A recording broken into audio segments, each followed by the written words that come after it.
Bonjour, je suis Manal, ingénieure en génie civil, spécialisée dans la formulation des bétons et les matériaux bio et géosourcés.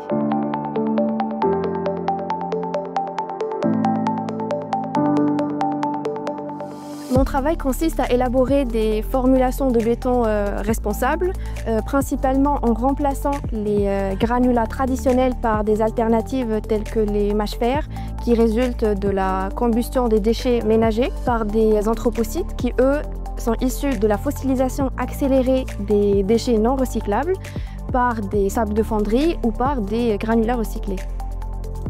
Dans cette salle, nous effectuons les essais mécaniques, résistance à la compression et le fondage sur les éprouvettes que nous élaborons dans la salle des gâchets.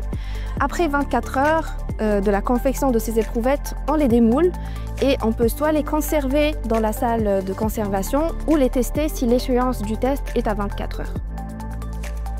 Après le démoulage et avant la réalisation du test, on s'assure que les faces sont lisses. Pourquoi? C'est pour assurer une charge uniforme sur les deux faces lors de l'essai. La face inférieure, elle a tendance à être lisse de par le moule, mais la face qui est en contact avec l'air, elle présente des irrégularités.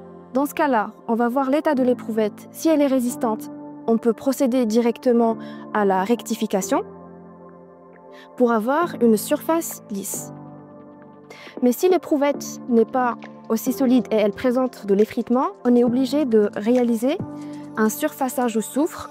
Et l'appareil, c'est pour avoir deux surfaces lisses pour avoir une charge uniforme sur les deux côtés.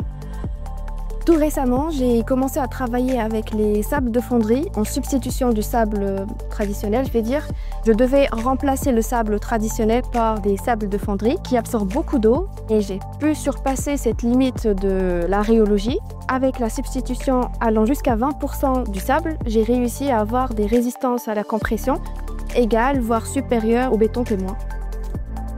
Les essais mécaniques comme la résistance à la compression ou le fondage permettent de vérifier que la formulation elle correspond au cahier de charge.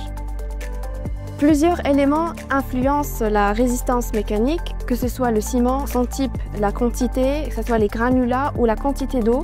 Et là, je voudrais dire que plus on met d'eau dans la formulation, plus la résistance mécanique baisse. Donc il ne faut surtout pas rajouter de l'eau dans la formulation du béton pour avoir une bonne rhéologie, parce qu'on va nuire à la résistance mécanique par la suite et on ne pourra pas satisfaire le cahier de charge.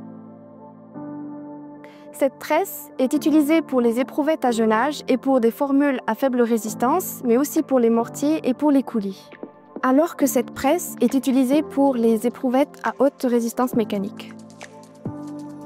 Pour les éprouvettes cubiques, il n'y a pas besoin de rectifier vu qu'il y a une seule surface qui est en contact de l'air et toutes les autres elles sont lisses, donc on aura une charge uniforme sur les deux faces de la compression.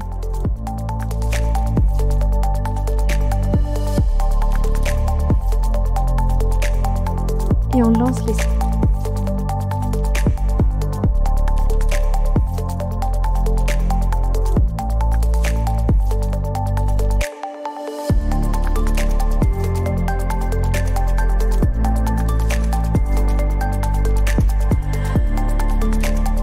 Après la réalisation de la casse, on vient voir la rupture, si elle est correcte ou pas, de notre éprouvette pour valider que la résistance qu'on a obtenue elle est bien correcte et qu'il n'y a pas un défaut dans la réalisation de l'éprouvette. Après, on peut se baser sur ces schémas-là pour dire est-ce que notre éprouvette est correcte ou pas.